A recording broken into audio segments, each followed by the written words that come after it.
live in the dungeon. This is the Dream Warrior Review. I'm Kurt Thomas. I'm Miq Strawn.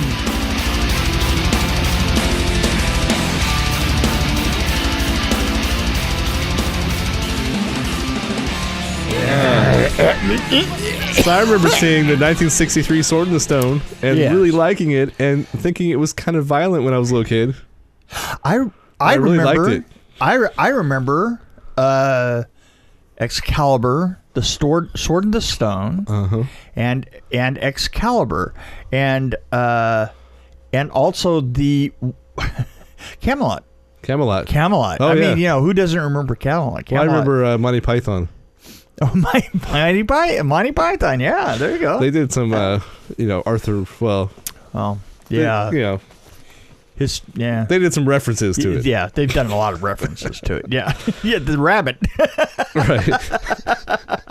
Going after that rabbit, boy. Oh, and Princess Bride kind of had a lot of stuff in it that was similar. Well, similar Princess Knights of the Bride, Round Table type thing. Yeah.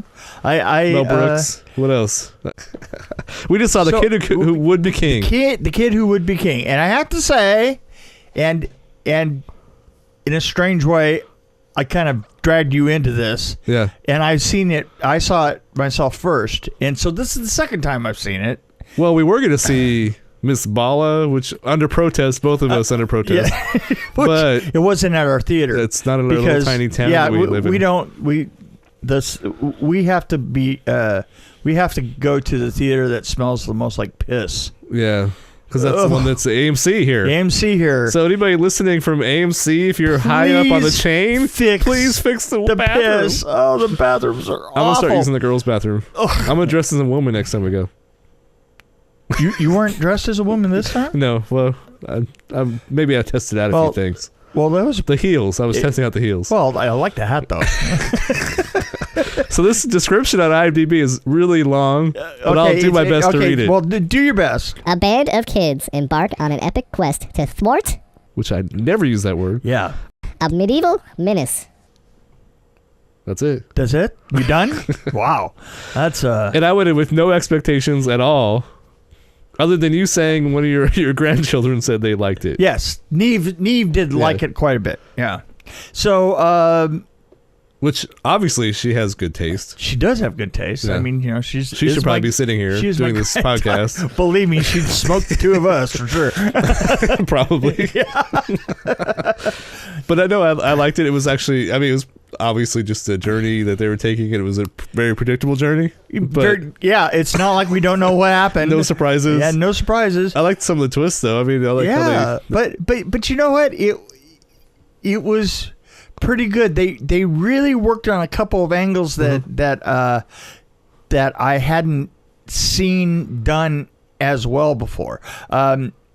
They had some really hokey setting Britain as being bad, and I mean by literally having newspapers that you looked at that said things like gloom, bad, gloom, horror. It was a little bit overplayed, but at the same time, there was an element in this where you were making your enemies your friends, which I thought was really interesting because it was strong. They followed it through, and it to overcome the evil. To overcome the enemy. Yeah, not only to overcome the enemy, but to make your enemies friends. Yes, to make your enemies friends. And it was interesting. It was very political. It was very political. So I guess for adults, that's kind of the message there. But yeah, this would have really scared my 5-year-old probably.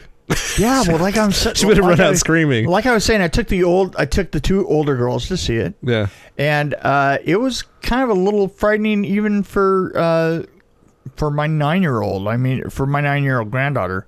Well, I remember the first one, the cartoon scaring me when I was a kid. Right. That was just a cartoon, right? The lady in the tree. Yeah, was disturbing. Which I think I dated somebody like that one time. Yeah, really. Very natural, Where every hair was like individually out there, whipping around. Definitely went to all the concerts and danced around in circles, with her hand up. She's a dead, dead, exactly. right into the dead. Yeah. Okay, got it. Yeah, but here's the thing that they did do really well in this. the core cast, the 5 members of the core cast. Yeah, they're amazing. Were absolutely especially perfect. liked Merlin. I mean, the kid that played Merlin was amazing. He was amazing. I mean, he really was. He was playing it to the hilt. Yeah. I mean, you got to admit, when I first saw him, I thought there is no director in the world that would say, "This is what I want," and be able to explain what that kid did. Right. Because he got so far out there on the edge. He did. and the movement thing. He even went cross-eyed and everything, like at some point. Yeah, like his eyes were doing weird things. Like and the movement but at the same time there was somehow he did this crazy looking stuff, and yet he managed to get the old eyes. Yeah. You know, I mean, he really did. Yeah. He managed. Like, he was very wise. It had like a lot of Harry Potter all over it, especially when he was transitioning into different things. Oh yeah, it's and you know, there were some sequences in there with optical effects, some fights, I'm not sure if I was totally into the flaming horses. The flaming horses were a little bit too heavily CGI'd, but they were. But there were a couple of other battles in there that were really interesting, you know? The trees. The trees were pretty amazing. cool. The trees were really cool. I don't know. I didn't have a problem with the horses because, I mean, I guess my brain was thinking cartoon kind of still. And, also, I was thinking like Sleepy Hollow, you know, remember that movie that came out with Johnny Depp? That was kind of cheesy, but at the same time, I like how it looks. Right, yeah. There was also an element that I thought was really interesting, was where he would just park the sword. So cool. Well, it's better than carrying it. Yeah, but you know, it's an extrapolation of the concept that only he could ever pull it out of a rock, right? So he just walks along, just plunges it into a rock, and he can go talk to somebody or walk into town or do anything like that. And it was really interesting because whenever he did, there would be people gathered around trying to pull the stone out. It was just funny. Actually, I do like that one scene with the tourists there. The tourists, that was really good. So the only problem with that, though, is it's better to leave it with a nice lady than to have it in a lady. Because you have to go back to the stone if you want to get it back. Well, exactly. You know, Lady in the Lake, it also works as a perfect transportation device. Yes, I wish I could do that. I don't have to ship that thing. When I fly, can you imagine throwing your suitcase in a lake and then when you land on the plane? I have to say that they did miss one trick with the Lady in the Lake thing. Why didn't the Lady in the Lake come up in a toilet somewhere? That would have been amazing. That would have been better than the bathtub. Better than the bathtub. You know, that had been a conversation probably. Oh, yeah. How many conversations do you think they had about that? Well, all he has to do is go over there and flush the toilet, and up it comes. But they probably say maybe it's inappropriate or something. I don't know. I don't know how they think. Yeah. Those producers probably. British toilet, you know, come up in a bidet. The loo. Comes out of the loo. The water, the lady of the loo. Just turns around and spits, goes... So I don't really have any complaints about this one. I actually just enjoyed it. It was kind of a fun one. It was better than the alternative that we probably would have seen. You know what? It was. I really enjoyed it. And the funny thing is, this is the second time I've seen it. I actually enjoyed it more this time than I did the first time. I think the first time I was just I was with my grandkids, my granddaughters, and I thought to myself, well, I'm here for that. You know, I didn't look at the ratings of it. I really, other than the fact that we had seen the commercial for it like constantly, because I go to every movie, right? Yeah. I had seen the commercial for it constantly, and I had absolutely no expectation, and I was complete. I don't think I actually was looking at the screen for the longest time. I was trying to get them seated, and you know, and of course I always get everybody seated, and then they all start to whine about popcorn, and I always have to go out and get them popcorn. Oh yeah, and you miss the first few minutes or whatever. And I missed a good chunk of it. You know, I think people were calling me on the phone and blah blah blah, and all of a sudden I kind of like actually popped in. I was going, wow, this is surprisingly good. I mean, it was surprisingly. And the trailer was actually decent because it wasn't like overly explaining anything. It was I really enjoyed it. I thought it was a really well done film. Mm-hmm. You know, my only complaint. I do have one complaint. Well, I have more than one complaint. The older version of Merlin was played by Patrick Stewart. So Patrick Stewart played adult Merlin, and the younger Merlin was oh god, how is this organized here? Oh, Angus Emery. But my problem is, they didn't wear the same color wardrobe. So like the boots were a different color, the overcoat was a different color, even the Led Zeppelin shirt looked a little different. I don't know if they did that on purpose. They must have done it on purpose, but it just bothered me. Yeah, it's like, why is he wearing yellow boots now? Because he's the old man. Well, also the jacket was considerably different. Yeah. But I don't know if that was a conscious decision or they just didn't have any wardrobe. I don't know. They had enough people in the credits. It was a magical sneeze. Anything could happen. I guess anything could happen. I guess he was older, so his coat was grayer. I think that one of the problems I had was that they were letting the vines. The creeping vines were playing exposition all the time. Yeah, well, they're explaining everything. I thought to myself, nobody has to explain the Sword and the Stone story to anybody. I mean, I thought. Yeah. But how cool is that echo? Yeah, it wasn't cool. The echo was really cool. It wasn't cool at all. You don't think so? I don't think so. I'm trying to make an echo, but it's not working. Oh, that's all right. You can do it in post. They did. Obviously, they did. Right. But I don't know. And the other thing was like, well, there were some obvious things that I thought of that probably nobody thought of, like kids watching it. So like, if I was going to raise an army, I'd go straight to the British military and night everybody, or I'd go to adults and night them. But it had to be kids. It had to be an army of kids. It had to be. So anyway, I hope I didn't ruin anything there. That's not really a spoiler, is it? The point is, I think that they needed in the broader scope of the film, I think that they were trying to raise a better generation. I mean, really, this film seemed to be working on a concept a bit above just the Sword and the Stone, because there was absolutely. There was a political goodness and social awareness being drummed in. I mean, which is a wonderful thing. Don't get me wrong, but it was the background to the Sword and the Stone. But it kind of, that whole message is one of those that kind of annoys me now. Yeah, well. Because it's got to stop at some point where we keep expecting the next generation to improve everything. Not that I don't want to get too political, but that's my first reaction to it. Is like, this again? Yeah, we got to. Because, I don't know. We're slowly getting better. World War II generation was like, we got to rely on the baby boomers. So then the baby boomers were like, we got to rely on everybody else. And now it's like, okay, now we got to pass it on again. Well, I don't know, to whatever's after the millennials. I know. I have heard that it's difficult for human beings to have an original thought past 30, and I have to think back to myself. I have had many original thoughts since 30, but I do know that I am a different human being. Yeah. Well, I'm capable of doing that, I think, but it's there's a handful of people that are capable of thinking differently. Did you say there's a and they're not in power? You say there's a Spokane full of them? The problem, yeah. well, the people that are in wait, did I just alienate an entire area? You must have. And I feel like we might have listeners there. No, we don't have any. No, we don't have any listeners. Are you kidding? I think we do. You think we do? So, maybe we should just be more political and so find out how many people actually listen to us. Say some really off-the-wall, offensive things. It's almost impossible to say anything. Like British people can't spell. They spell labor wrong. Sometimes.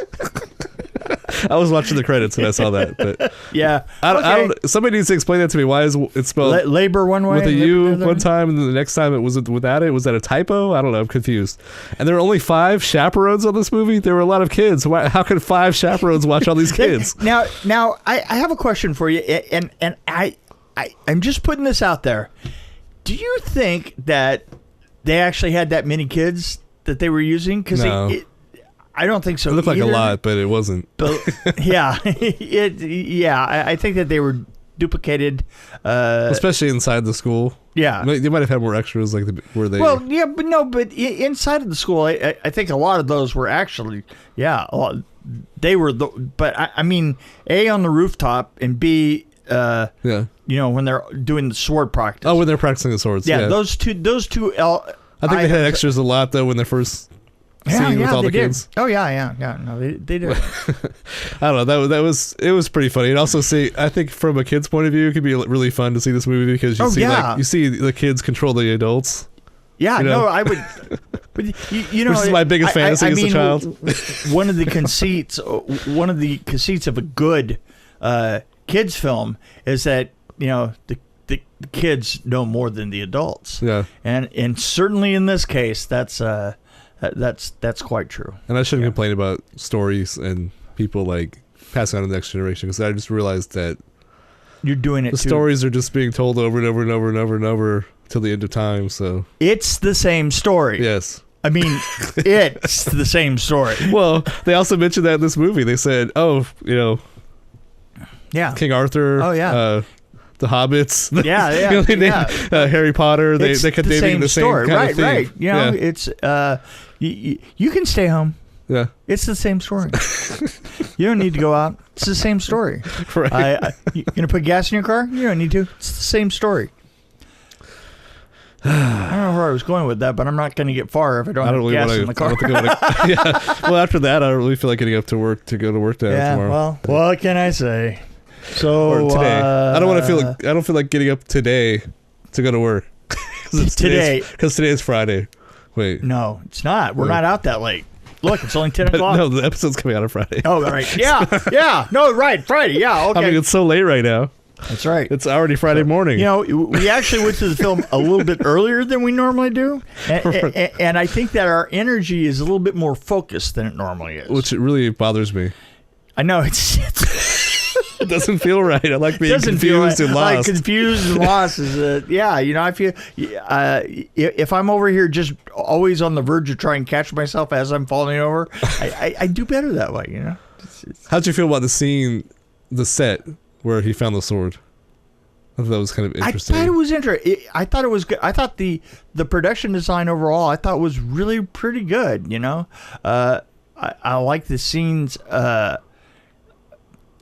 I liked the underground lair.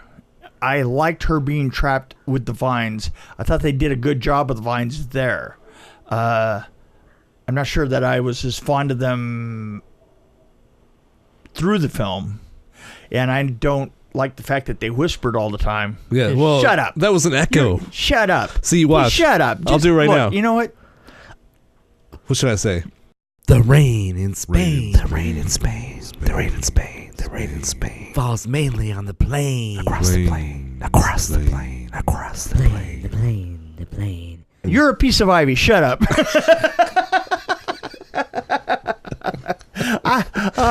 I just hate it when vegetation talks back. And it's been many years since I took something to make vegetation talk actually, back. If vegetation talks back in your gardening, it's probably good to go inside and get a drink of water. I'm a carrot. Yeah, probably. I'm a tomato. Is it hot out? Why, yes, it is. Okay, so yes. What do we have coming up? Well, wait a minute. What did you decide on this? Oh! Remember? How many swords am I giving this? You mean the ridiculous, retarded way that we act? Swords? How many owls? How many owls? Poof. By the way the guy turns into the owl and turns back is hilarious and totally worth seeing the film for. Plus, there's something about fast food that's in there that I thought was really funny. That's right. It was pretty good. It really was.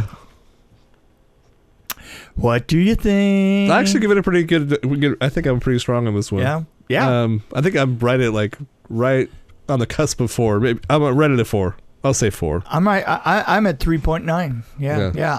I'm right there with you. I totally enjoyed it. It being my second time, I totally enjoyed it again. And I actually wondered that leaving the theater, would I like this as much the second time? And probably. Yeah. I mean, it is one that I definitely want to introduce to the younger ones in a few years. And yeah. So it's a good brainwashing film. In other words, if you want your children to work well with others, right, this is it. Exactly. There you go. And they don't even know they're getting that lesson necessarily. Well, they could just look at beautiful example that our puts out for us. Yeah. Yeah. That's terrifying. Yeah, exactly. Yeah. Anyway, I should bleep that. So you say that. Yeah, I was going to say, example you're that our bleep that beep boop gives us. And everybody's be like, what is that? What was that? What did he mean? Okay. So, other than that, I have to say that Vengeance is coming along good. Yes. You know, we have... I was waiting for that. We're getting... I was showing you that... I just got some pictures from Sean building that they're building tonight. This is them. That's the platform there. Wow. And you see in the background, what I had them do was build the platform. And I said, before you build the walls and all the rest of it, you're going to build the roof platform first, because that's a nice big platform to create blocks so that you just lay everything in and you make a jig for it. You're going to do all those trusses. See them laying back here in the background? You're going to build all the trusses and then pull out all the blocks and then go ahead and build the walls and pull the trusses across. That's cool. Yeah. You see that picture, people? Isn't that great? Yeah, dude. Isn't this? You're holding a picture up to the microphone. That's kind of weird. Everybody listen to the picture. Okay, well, enough of that. It's made of wood. So anyway, that's all I heard. I'm gonna head back in. I have put some miles on my car. I'm telling you, I have been to Seattle every weekend now for 5 weeks in a row, and it's going to be another one. This is another weekend I'm going to spend down there, but then I have to take my wife to see Paula Poundstone in Walla Walla, so I'm going to be going the other way next weekend. So it's kind of the same commute you had in California, wasn't it? Pretty close. Well, you know what it is? It's one way. Yeah. One way is just about 4 hours, right? So the way that I figure it, one way represents a day in LA, right? That's amazing. So that's fine, one way, and then I'll stay there for a couple of days and come back another, and then that's another. And it's a little easier because it's highway, so it's not like the same as sitting in traffic, obviously. Yeah, and I got a great stereo system and lots of Grateful Dead, so yeah, actually, it's interesting because I can hear you coming down the street 3 blocks away. I'm like, oh, I think I can hear him. I can hear some Dead. Well, you know what? The thing is I'm toning it down because I with great power comes. Now, how does the old saying go? With great power comes great responsibility or something. The ability to blow your head out. I think I had that wrong. I think it went like that. I guess I had that way wrong. I think that you had. Yeah, I think that you didn't get that quite right. Yeah. Okay. No. I went to a different school. Comes the ability to blow your head out. With all that power. The thing is with all that power, it just makes things clearer at the lower volumes. Yeah. That's. I think I do have a little bit of tinnitus because of stupid things I did when I was younger regarding loud noises. So kids, you know what? Be careful out there. That the more you know. Dun, dun, dun. So I think that with that atrocious bit of advice, right? We're just gonna hop on our rainbow star. Yes, and we're gonna fly zip away.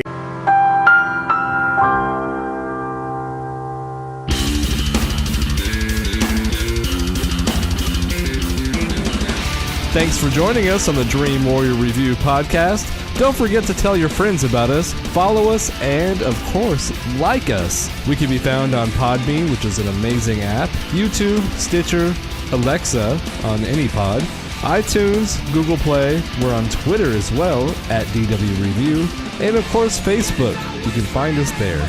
You can also email us at dreamwarriorreview@gmail.com.